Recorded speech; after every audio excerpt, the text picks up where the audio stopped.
I know.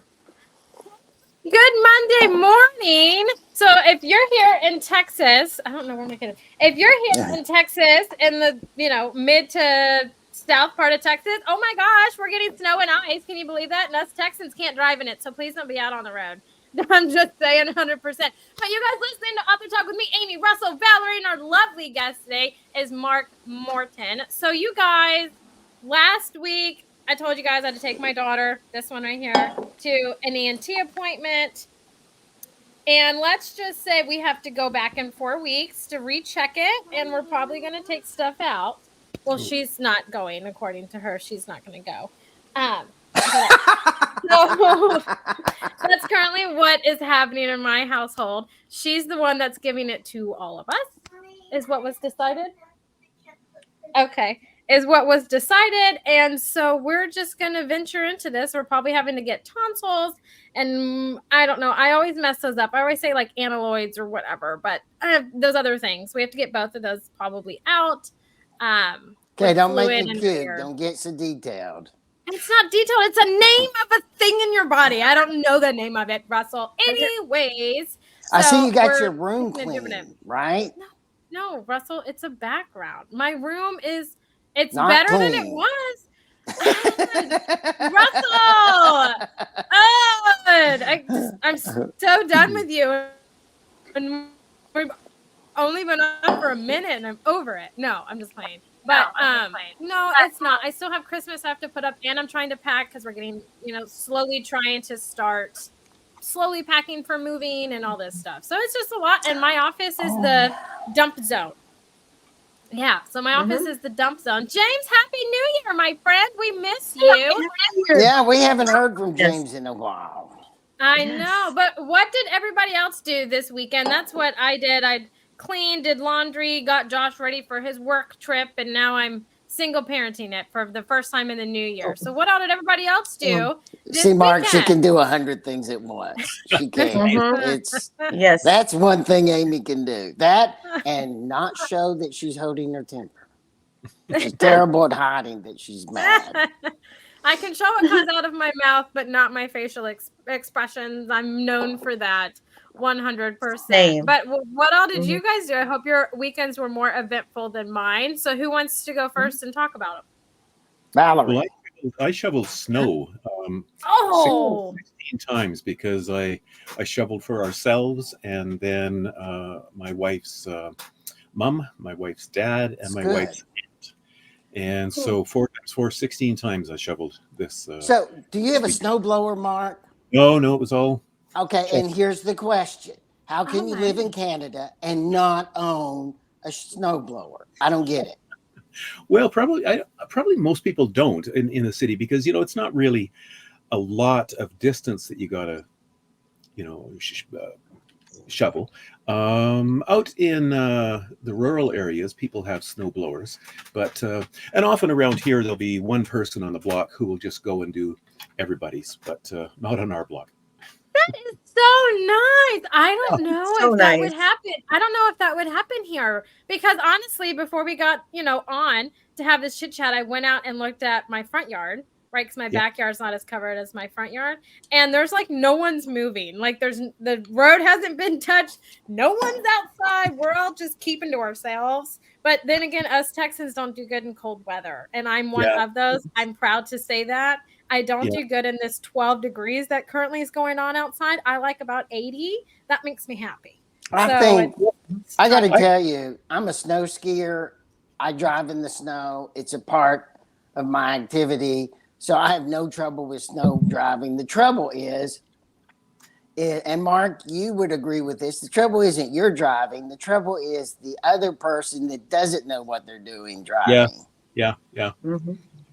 That's very true. Yeah. I mean, I always tell my kids when they are starting to get their licenses, assume everybody else is an idiot on the road. Right. Oh, see, I am that idiot on the road because I don't know how to drive in ice and I'm scared to do it. And I'm like, oh my God. Well, you stay off the road, Aimee. Just stay off the road, Aimee. I don't even go. And I want my Starbucks real bad because that's what gets me going in the morning.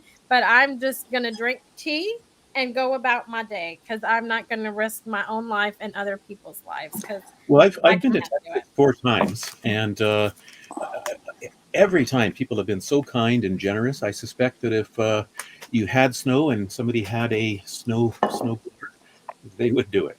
I would suspect they would too. Mhm. And now we're getting feedback. Uh, I fixed it. Thank you. Mark, I would love to do the snow shoveling with you. I would think that it's a great workout, and you can consume a whole week's worth of workouts in one snow. You sure can, especially on Friday.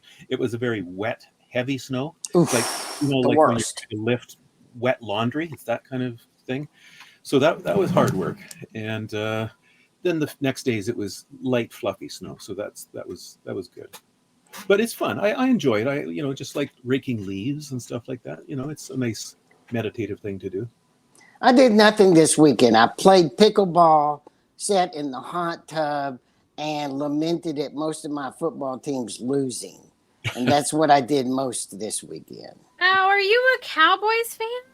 I was. They're not. They don't exist anymore. They were Russell, destroyed last night. you can't be a Cowboys fan. The I'm not a saddest thing. Houstonian. Why can't I? I'm not a Houston. I'm not a Texans fan or a Cowboys fan. Okay, I'm more in the realm of college football. The saddest thing that came out like this weekend or this past week, I can't remember when, was Nick Saban retiring. I feel like it's the end of an I think era. that was the greatest thing that could have happened. It's so sad. He's the Satan greatest is gone. coach. The guy Yes. that he sowed his soul and he's gone. Actually, though, another guy that sowed his soul to Satan beat him in the championship game. So Mhm. Russell, we agree to disagree. He is one of the best college football coaches. he's probably. evil. Evil. E- I love it. evil. Hey, you know Well, what though? It's an end of an era, but then UT and Thank A&M God. are gonna play this year. So A&M it's the is beginning not of a going new to be one. in any era, except No. paying the most money to ex-employees. Oh, that's hilarious. I know. That's hilarious. But That's you true that is a statement. good tradition coming back, Amy. I love it. So Yeah. I'm coming off a really good vibe here. I just got back from vacation in Punta Cana and the Texans won. And I'm just like, I'm done. It's been great. I met a lot of Canadians in Punta Cana, by the way. Oh yeah. Yes. A They lot were of like, this is so much better than This is when they 10 go. degrees. yeah. Well, Yeah. Florida and Texas and Mexico and Arizona. A lot of Canadians go down to Arizona, Cuba. Mhm. Um, Oh, wow. Yeah. yeah, a lot head It south. was like one time I was in Istanbul this time of year and it was full of Russians because it was decoded in Russian. All the Russians go to Istanbul like all the Canadians go to Mexico this time of year. It's a Yep. thing. Mhm. I Say, need I've got to travel thank more. our listeners. Mhm. We're top 10 podcasts for independent book podcast in America. We want to thank everyone for listening to us. Most people, Mark, listen to us during the week. They don't watch us live. I almost Mhm. knocked my microphone over. And we want to thank them for listening to us. Aimee, how can they find us? Even I can find us now because of your changing. That's a true statement. Russell can find us. Anyone can find us. But you can find us anywhere that you can find and look for podcasts. So Amazon Music, iTunes, Google, Spotify, Good Pods, many others that I'm sure I'm not saying. But if you want to come and engage with us live when we go at 10 a.m. Central Time every Monday, you can pop over to our Facebook group, YouTube channel, any of our social media channels and engage with us. We love answering your guys' questions and engaging. Feel free to laugh with us or at us. I do both, and I control what comes out of my mouth, but not my facial expressions. I'm notoriously known She's terrible for that. at it. And I'm very animated. So if you want to have a good laugh and see what we look like in person and not just listen to us, pop on over to any one of those channels to, I don't know, check us out, see what we're all about. Russell, yes. Okay, I'm dying. May I ask Mark a couple of questions about his past books before Valerie gets on to the current book? Yes, we need to get Okay. Mark talking. Mark, you Yeah. have a book, Cooking with Shakespeare. Yep. Please explain that. And have you been to England to see the giant kitchens where the royalty had their food cooked for them in their castles. And is that included in your book? And the second Yeah. question I'm going to ask you is about your book on lovemaking, which I'm dying to ask you a question about. That caught Aimee off guard. Yeah, I did write a book about with a friend. We wrote a book called Cooking with Shakespeare, and we do talk about the size of those enormous fireplaces that were in kitchens, and they were huge, like they were room size. And I think one of the most interesting things about them was that they had spits that had to be rotated, of course, and they didn't have a servant doing that. They actually had dogs that would be on a little conveyor belt, and the dogs would walk along, and that's what would make the spit go round and round. These dog trundles, I think they were called. Yeah, I mean, the aristocracy and the royal court, they had extremely extravagant meals, whereas everybody else in society basically was eating oatmeal.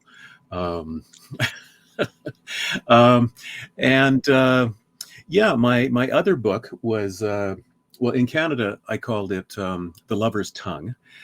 In the UK, they republished it. They republished it with a different title without even telling me or the Canadian publisher. They changed the title to Dirty Words. That's the one I have here. And they know their market better than we do. So, UK is the land of Benny Hill. So Dirty Words would sell better there. And it's not exactly a book about lovemaking, but about the nouns and verbs that are associated with lovemaking and sex and love. Well, Mark, I told you my questions were going to be directed toward my version of the truth, not the truth. Well, yours sounds more interesting. Yeah. Maybe that would be my next book. I'd have to run that by my wife, but I would like for you to be able to merge Cooking with Shakespeare and the lovemaking. You mix all that up. Yeah, absolutely. I think that would be genius. I mean, one of my other books was about the origins of food words, and it's interesting how much crossover there is between sex and food.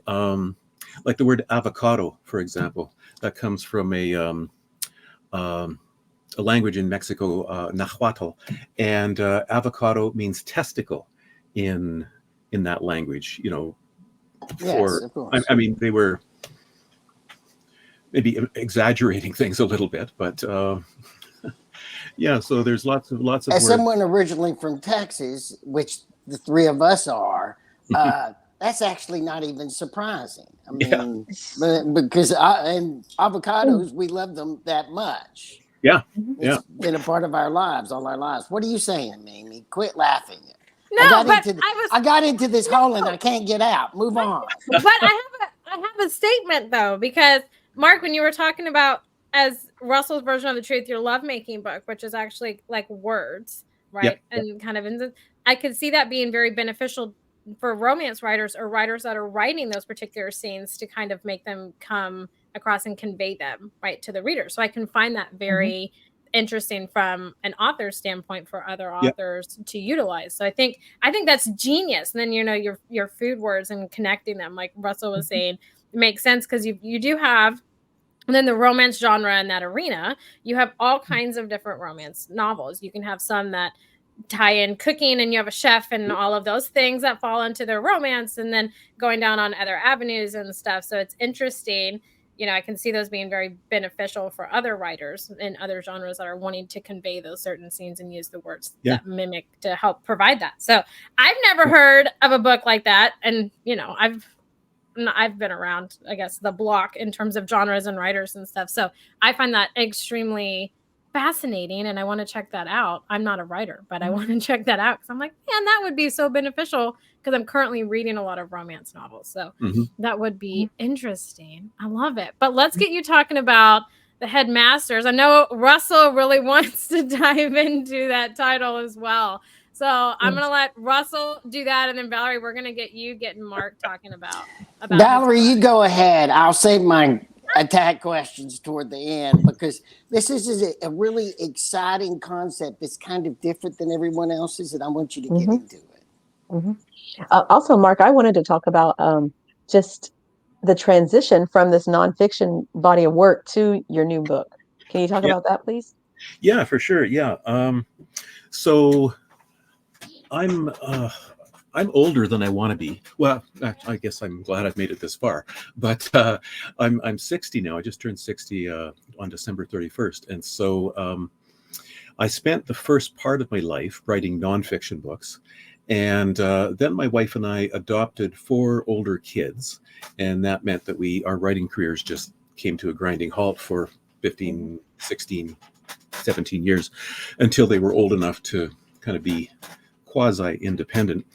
And so in the interim, like over those 15 or 16 years, what I found was that I didn't want to write nonfiction books anymore because I'd read a lot of books to our kids and a lot of YA books.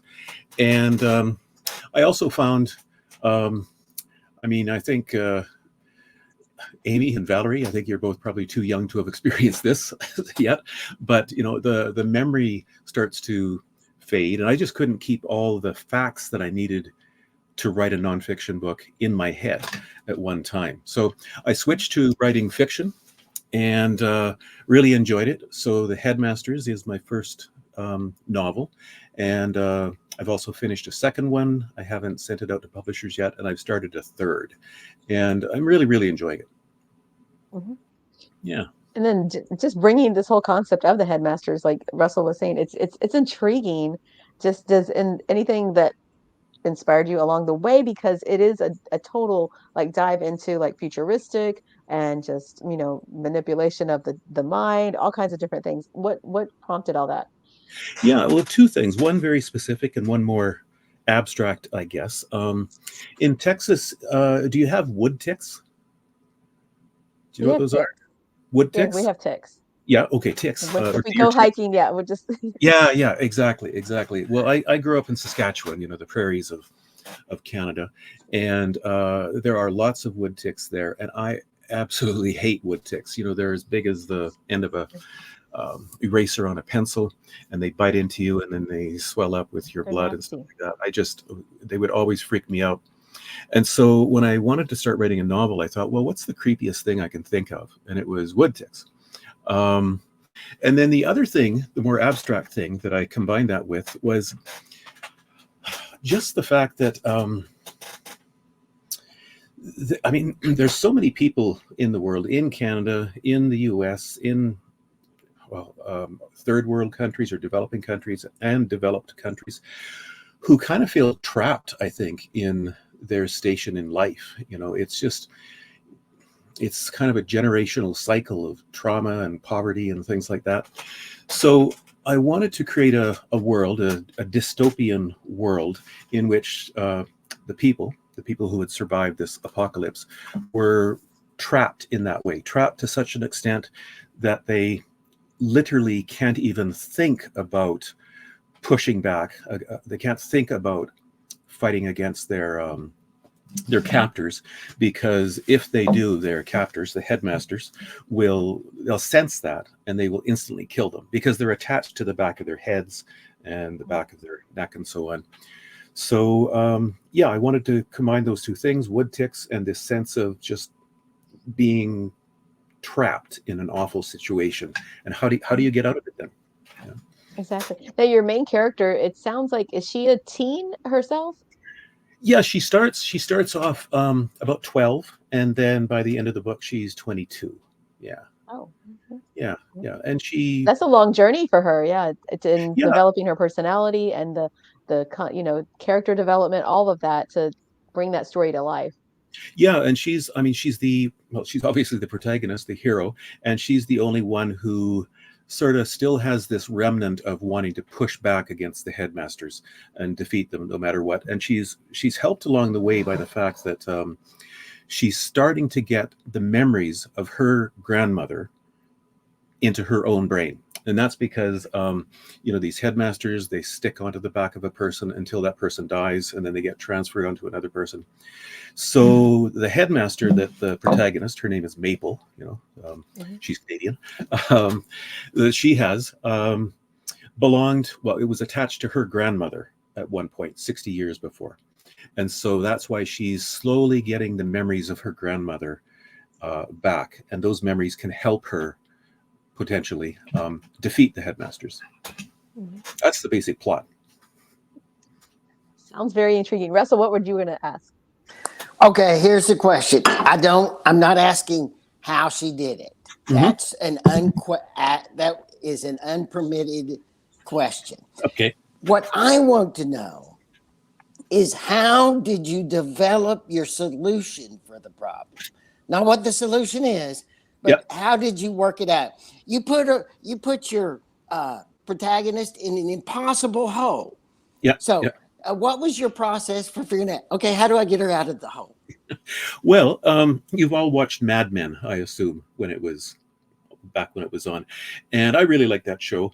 And the main character, one of the main characters, Don Draper, he's talking to his mentee, what's her name? Forget her name now.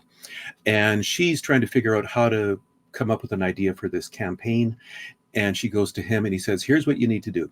You need to think about it and think about it, and then think about it more, and think about it in the shower, and think about it while you're eating. And then you stop thinking about it.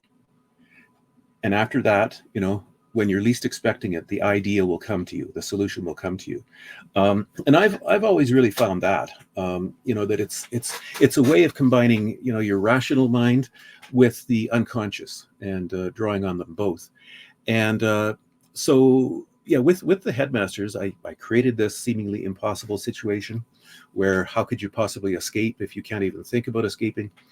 And that's what I did. I thought and thought and thought, and there were many nights where I lay awake just trying to think, how can I get them out of this? You know, I've created this conundrum, and then finally it hit me. It just came out of the blue, so to speak. And that's always a good feeling when that happens, when you finally come up with a solution to a plot problem that you've created. Go ahead, Valerie. Oh, I was going to say, can you describe the setting of the story? Because it said the blue ring. So what is the blue ring? Yeah. Well, the larger setting is Northern Ontario. Have any of you been up to Canada or? No. Yeah. Well, Northern Ontario is the Canadian Shield or Precambrian Shield crosses all of Ontario. It's extremely rugged. There's rock everywhere. Very, very thin layer of soil with trees that somehow grow out of an inch of soil. I don't know how they do it. Lakes, wood ticks, mosquitoes everywhere. And so I wanted to locate the story in a setting that was as unforgiving as the Headmasters themselves. So that's why I set it in Northern Ontario, this place called French River, where the explorers, the fur trappers, up here they were called the coureurs de bois, the runners of the woods. It's called French River because they were mostly French. And in terms of what Blue Ring is, Blue Ring originally in the novel was a research facility that was located up there. And this thing goes horribly wrong. And everybody outside of this Blue Ring community seemingly is killed around the world, and so only the people within Blue Ring survive. Why I called it Blue Ring, I don't know. I just like the sound of it. Yes. Yeah. I just love the whole concept because it brings to mind like a lot of different situations like this where the kids are, or you know, young adults are just fighting back and they're, you know, trying to survive, but they're building a better world kind of thing. So it's very optimistic, and hopefully towards the end. And you said you already have the second book written? I do. It's very different. It's not a sequel. Okay, because good. I thought it might be prudent to get the first one published before I started writing a sequel. So yeah, the second one is very different, and it's not even young adult. It's also dystopian, but it's much more of it's more brutal. So I wouldn't think it would be appropriate for, certainly not mid-teens or young teens. Valerie, may I ask a question? Yeah. Sure, go ahead. Just one. Why do you think that you're so attracted to writing dystopian literature? Oh, yeah. That strikes me. You're a man, you're 60 years old, you've written nonfiction all your life. Why at this point in your life are you attracted to the dystopian genre? Yeah, well, about the time that we adopted our kids, the eldest one at the Oh time yeah, was you raised 9. 4 teenagers. That's Yeah, why you're into yeah, I dystopian lived in literature. dystopia, so And you survived. I survived. Yeah, and my eldest son Brandon and I. That's about the time when the zombie craze, like The Walking Dead, came out and things like that. So we started watching that, and then all these other zombie films and novels. So I really got into those, and then the Hunger Games and so on. That kind of new life into dystopias. And what I like about writing in a dystopia world, a fictional world, is the fact that, well, two things. One is I don't have to describe what the Starbucks looks like. I don't need to describe, little things that I'm not good at describing. I don't have much of an eye for those kinds of details. And the other thing is that, you put anybody into a dystopia or a really extreme situation. It doesn't have to be a dystopia. You very quickly see their character come to the surface. Whether they're heroic or whether they're not heroic. Often it might be somebody who doesn't know they're heroic and discovers that they are. So I like that about dystopias, that it can be very clarifying for character. That sounds great. Yeah. And so you were saying the next book you're working, or is it's about ready or not ready, or the next one you're working on? It's done. I Uh-huh. haven't looked at it in a couple of months because, after you write one thing, you got to leave it for a couple of months, and then you go back to it and Absolutely. realize, oh, it's not as good as I thought. Or maybe you discover, oh, it is better than I feared. So yeah, I'm gonna wait a bit longer and then go back to it and see how it looks on more distant reading, and then try to find a publisher for it. I've really enjoyed working with the publisher that I have, so I might go with them again, but we'll see where it goes. And then the way you were talking about it, it sounds like this one's maybe geared more toward adults. Yeah.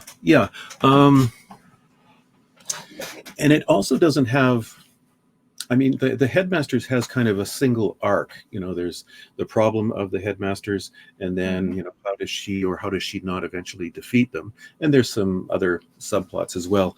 But the second novel has much more complicated plot structure, and it's much harder to sort of summarize in a sentence or two. I think that's going to be a challenge when I do send it out to a publisher to consider. Usually they like a one sentence summary of the book, and I don't know how I'm going to do that. Yes, exactly. Russell, you have a question? No, I don't. I just was holding my hand up at the horror of a one sentence explanation of your novel. Exactly. It's a horror. Yeah. So I want to get back to the Headmaster because Sure. I like this concept of control, and I think it's very, very contemporary and current events. Yeah. Your novel, and my first question: are you an Orwell or an Huxley guy? Right. And if you know what I mean. Yep. And where does your book go on that genre as far as the struggle of dealing with the mind control? That's a really good question. With regard to the first part, I love George Orwell. I love not just 1984 and his other books, but I love his essays. He's got one of my favorite essays ever written is called Shooting an Elephant. And this goes back to his days when he was in India and was given the task of shooting this marauding elephant, and it goes awful. But he's also just such a clear writer that he's, I striven, to write as clearly as he does. So yeah, I think that as a writer, I hope I would fall closer to Orwell.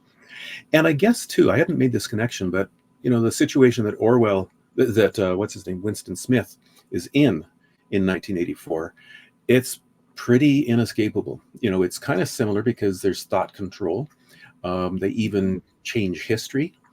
And it's even ambiguous as to whether he has any success at the end or not, because my understanding, the very, very last scene is he's sitting at a table and he's writing 2 + 2 =, and the government has tried to get him to think that it's 5, right? When he keeps resisting and saying it's 4. And I think in some early editions of the novel, it was 5.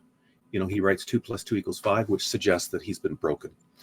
And then at a later date, some printer looked at it and thought, oh, this is an error, and they changed it to 4. 2 + 2 = 4. And so that suggests a more hopeful ending to 1984.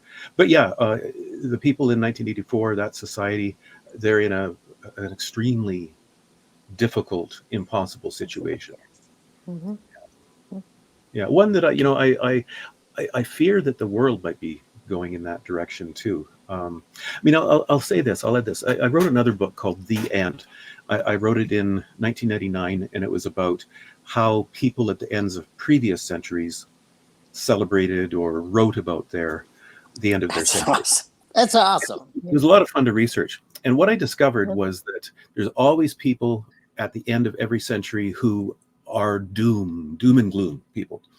And there's also ones who are thinking we're on the verge of a new era. Everything's going to be rosy. And of course, at the end of the 19th century, for example, what they were afraid of was this thing called degeneration. They thought that humans, because they were no longer out in fields working, that we were all going to shrivel up, our muscles were going to wither away, we were going to lose our little toes because we weren't walking as much, all things like that. And of course, none of that came to pass per se. I mean, obesity rates did go up and things like that, but I mean, we're still essentially human in that physiological sense. So yeah, and when I wrote that book, I thought, oh, people always think there's going to be, the world is going to crap. And I didn't think much of it, but I kind of think maybe it is now, I'm a bit of a... Well, I got to tell you, I've done a lot of reading in the Roman Republic. Yeah. And they were constantly, for 700 years before it finally collapsed into an empire, they were constantly complaining, like Cato, that everything had gone to hell. Yeah. And Greece, throughout its golden time until after Alexander, they also complained forever that everything was going to hell. Yeah. I think that might be a nature of a nature Humanity? of who we are. Yes, Yep. of humanity, not a nature of the facts independent of it. Yeah, I think you're right. There's the Roman poet Juvenal as well. How long ago was he? 2,300 years or something. He's got a poem in which he's complaining about students nowadays. They're not like they used to be. They're lazy nowadays. I mean, it's exactly the same thing that you've heard every generation since then. It's quite astonishing how not just human nature, but perception of human nature doesn't change over time. It's interesting too. You mentioned the Roman Empire, because have you heard about this meme that's been going around, like women asking their husbands, honey, how often do you think about the Roman Empire? And to their surprise, their husbands will tend to say, oh, I don't know, once a week, every couple days, It's just a funny thing that, the things that go on in, the male mind, I guess, that women aren't aware of, that, men do tend to think about things like the Roman Empire. I think that's true. I remember a sermon I was in an Episcopal church one Sunday when the preacher's sermon was about talking about Rome and how that doesn't have anything to do with us anymore. And then as we walked out, I pointed out to him that the poem of whatever we did in unison that morning after his sermon Yeah. was written during the time of Rome during one of the conferences. Sure. And he Yeah. just looked at me. I was like, Yeah. Yeah. dude, a Roman emperor approved of what we did today. What are you Yeah. talking about? Exactly. And the architecture, especially in the States, I mean, you guys have so much neoclassical architecture. Up here in Canada, we've got a lot more sort of Gothic inspired architecture, or Norman, so a lot more spires and kind of creepy castle looking stuff. But yeah, I like creepy castle looking stuff. Me too. yeah, the Romans are with us still. Yeah. So the release date for your book is when? February 6th. It's on Amazon Nice. and Nice. other online bookstores, and local bookstores, of course, can order it as well. I just got a copy of it on Friday. Oh, The awesome. publisher sent me some. So this is, I really like Oh, the cover. I don't know if you can see. There's the yes. maple, with the creepy. Yeah, Mhm. it looks like an alien about to bite from Yeah. like the Yeah. alien Hey. from the Aliens. Yeah. Also, so where'd you get that design? And what kind of promotions are you doing for launching the book, if any? Well, the publisher has a designer that they've used a number of times, and I didn't know her before, but yeah, I was really, really pleased with what she had done, because to me, she's exactly captured the tone of the book and the feel of the book. So that was Mhm. great. In terms of promotion, we'll see. I think that to get a book selling well, it's got to be two things. One, you have to have written a good book, but then you also have to have good luck, because countless really, really good books have just never had the good luck to get out there and known. And so I'm hoping for some good luck as well. So, but are you going to use the giveaway free days and Amazon and stuff like that? Do I you don't do even that? know. I haven't even thought about it. I've just talked to the marketing people of the publisher. So the answer is you hadn't thought about it yet. That's the I answer. haven't thought about it. He's got a couple of weeks. He's got a couple of weeks. The other part of the answer is, our kids are older, but that doesn't mean that they are entirely independent. And so, I still have to be on deck for. It doesn't get better when they're adults, by the way. Somebody should have told me. It gets better and worse, but I Yeah, mean, yeah, it's for just sure. the same. Yep. So, when do you think, how can people find you on the web if they want to get in contact with you? They want to see what other books. Where do I look to find the Sex Words book or the Shakespeare book, which I'm going to get the Cooking Shakespeare. And by the way, I'm kind of mad that you just scooped over what recipes? Is it a recipe book? What kind of, I mean, you didn't even tell us what it is about Shakespeare. So I'm not happy about your answer on that. Well, that's why you have to buy it now. But yeah, I mean, if people are interested in my latest and my previous books, they can go to markmorton.ca, CA because I'm in Canada. So it's just my name, Mark, MARKMORTON.ca.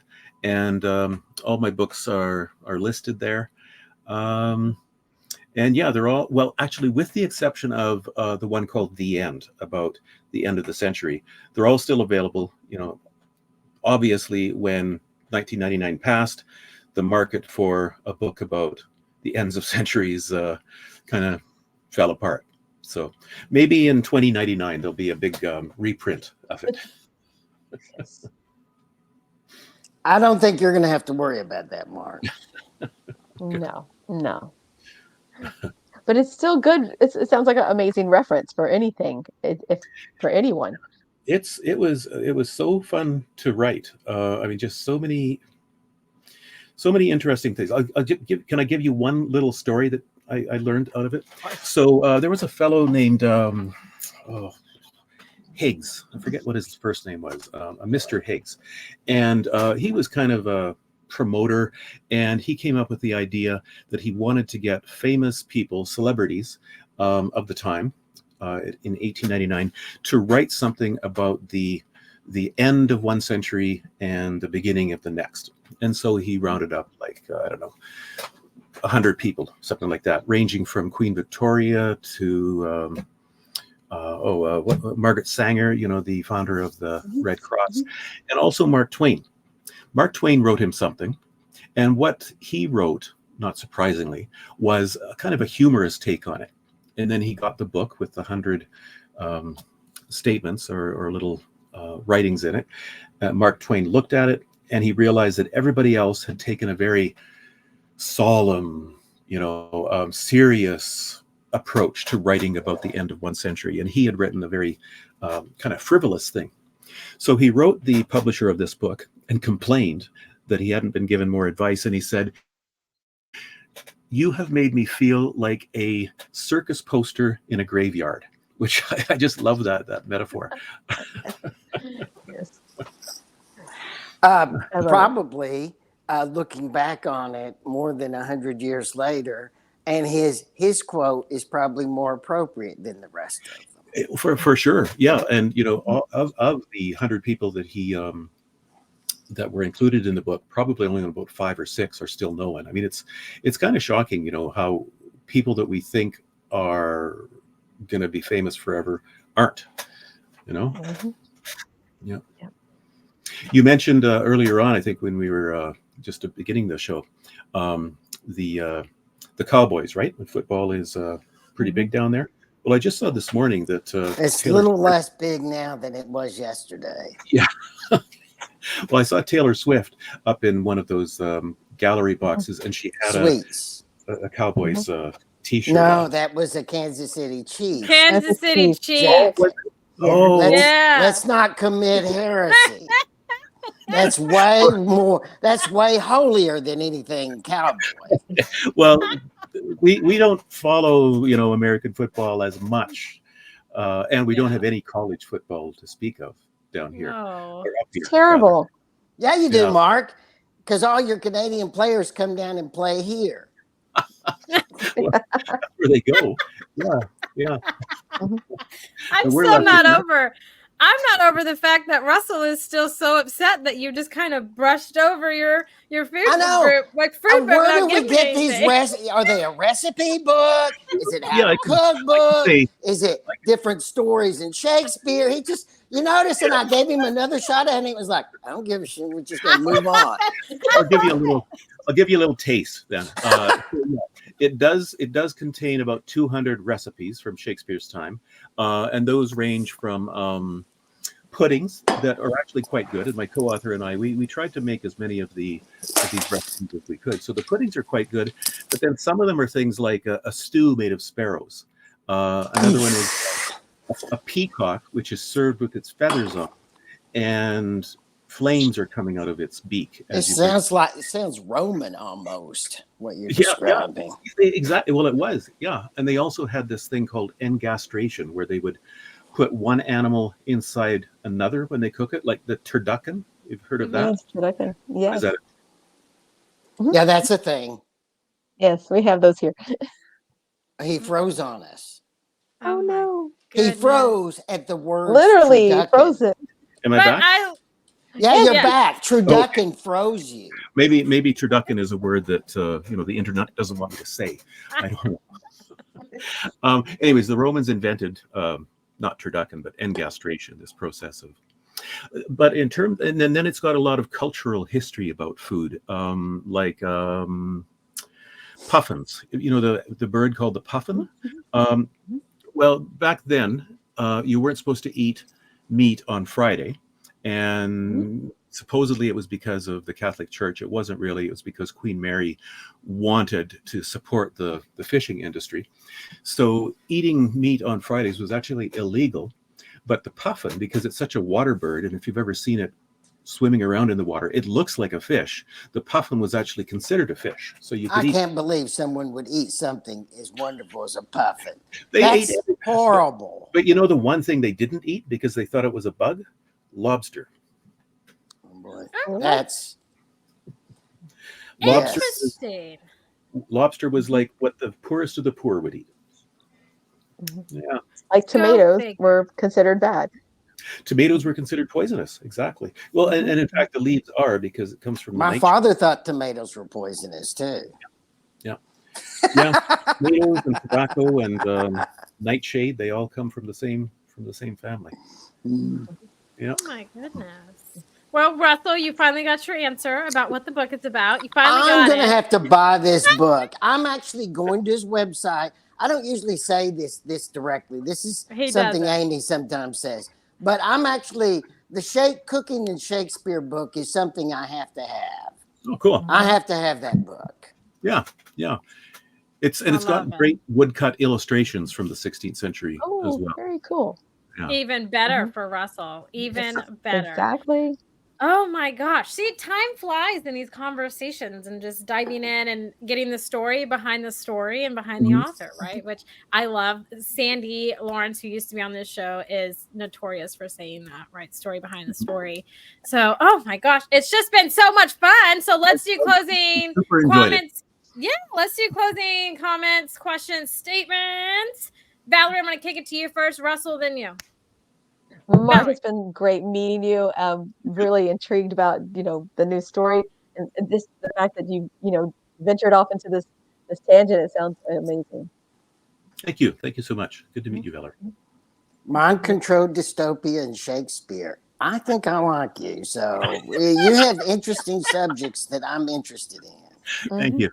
Thank you, Russell. You have the Russell stamp of approval right there. There you go. Love it. I love it. Well, Mark, thank you so much for taking time out of your morning to come and hang out and talk to us and just have this fun, very educational conversation for me. But it's just been such a fun conversation. I'm going to go and pre-order your book from Shadowpaw Press and kind of dive into it. And you're going to be my taste into a new enjoyment genre for me to read. So I'm very excited about it. And your cover gives me the heebie-jeebies. Okay, let's be real. That's good. That's good. You want to be get the heebie-jeebies. It'll be a nice distraction, And Aimee. what is that? And they pull it up. It's one of those things. Absolutely. So thanks for taking time out of your morning to come and hang out with us. It's been such a fun conversation. We'd love to have you back when your next book comes out. I would love that. Great. Thank you so much. Absolutely. Yes. Everybody, we hope that you guys have a fantastic Monday. If you're in Texas, stay safe and dry and warm. We will survive this. I promise. It's not like the ice apocalypse a couple years ago. No, but until next time, have a great Monday, a great rest of your week, and we'll catch you all next Monday. Bye for now, everybody. Bye-bye. Bye.